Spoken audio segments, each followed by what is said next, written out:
So thank you for joining our demonstration on integrating GitHub security with Sonarqube. What we mean in this case is that we'll be running code quality analysis for an ACE or IAB WebSphere message worker project, and then uploading the results relating to any potential security issues into GitHub so that we can be viewed in the security dashboard. This allows for closer reporting of issues in the teams that prefer to use GitHub or are more closely aligned to GitHub than they are other tools. So what we'd be doing in this walkthrough or this demonstration is going to be running a Sonarqube analysis from GitHub Action. This analysis will not only upload results relating to issues in our ACE projects into Sonarqube, but they will also produce what's called a SARF file, which is a JSON file that contains security issues in a format that GitHub can consume.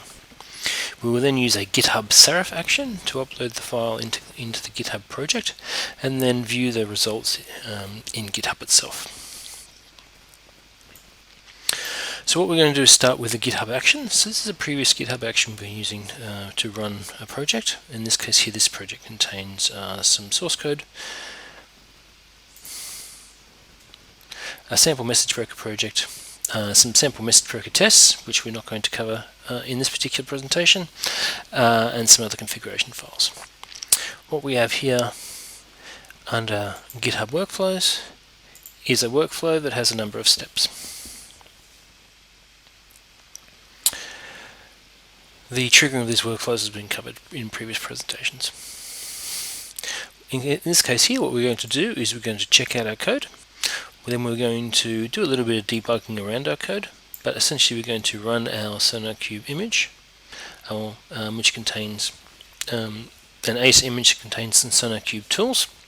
What we're going to do is mount the folder or the directory that we just checked out into the Sonarqube ACE image and set the working directory.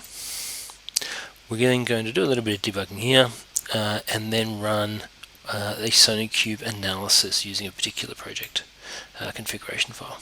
That Sonarqube analysis is going to produce some results in Sonarqube, but also it's going to generate this BCT report in a SARF format, which is essentially the JSON format I mentioned previously. Once that's completed, we'll be able to see our Sonarqube security generated issues in GitHub. Now if we go to our projects, go into our actions, what we're going to do is trigger our workflow, and we'll just refresh the screen, and we can see that workflow running.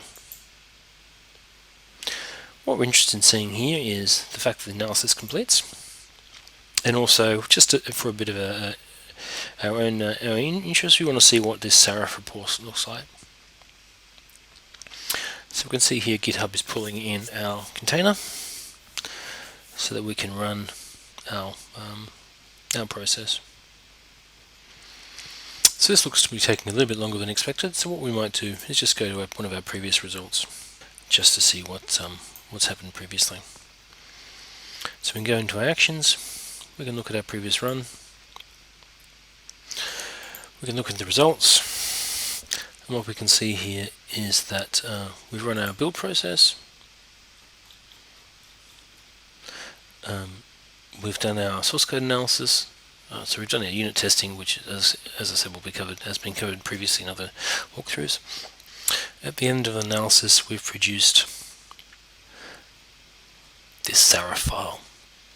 And this SARF file here contains some information about, in this case here, unused variables, unused dead code, unused code, which is one of the codes. One of the things that is flagged in the security analysis.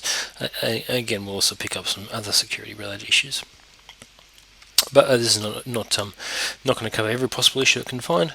Just a demonstration that it's how it presents it back into GitHub. And we can see here what it looks like as far as previous analysis. So we're looking to see these sorts of issues that we'd be able to see in our Sonarqube dashboard. But in this case here, we're now going to see a subset of them in our GitHub.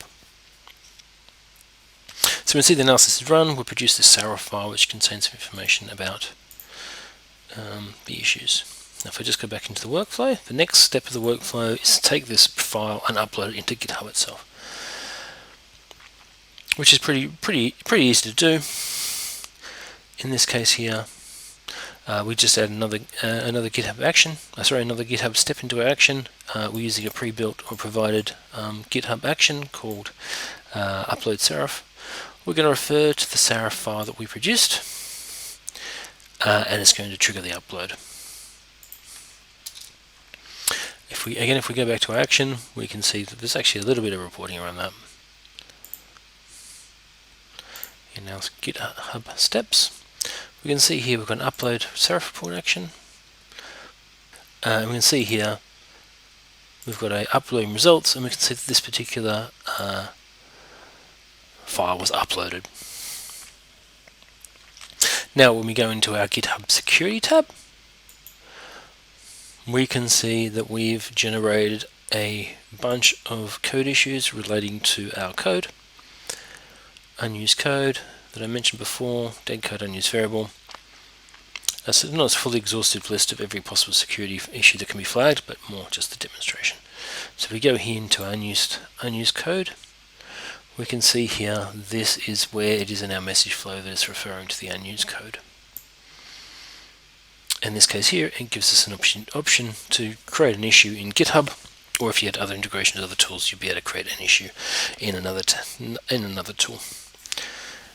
So in this case here, it gives us a little bit of a history as well, what the rule is, where it is, how it was found, a little bit more description around it. And in this case here, it tells us how long it's been there for. So thank you for joining our demonstration. Hopefully it was something useful or interesting for you. If you do feel like finding out more, please reach out to us at bettercodingtools.com or reach out to me via my email, richard@bettercodingtools.com. Thank you and enjoy the rest of your day.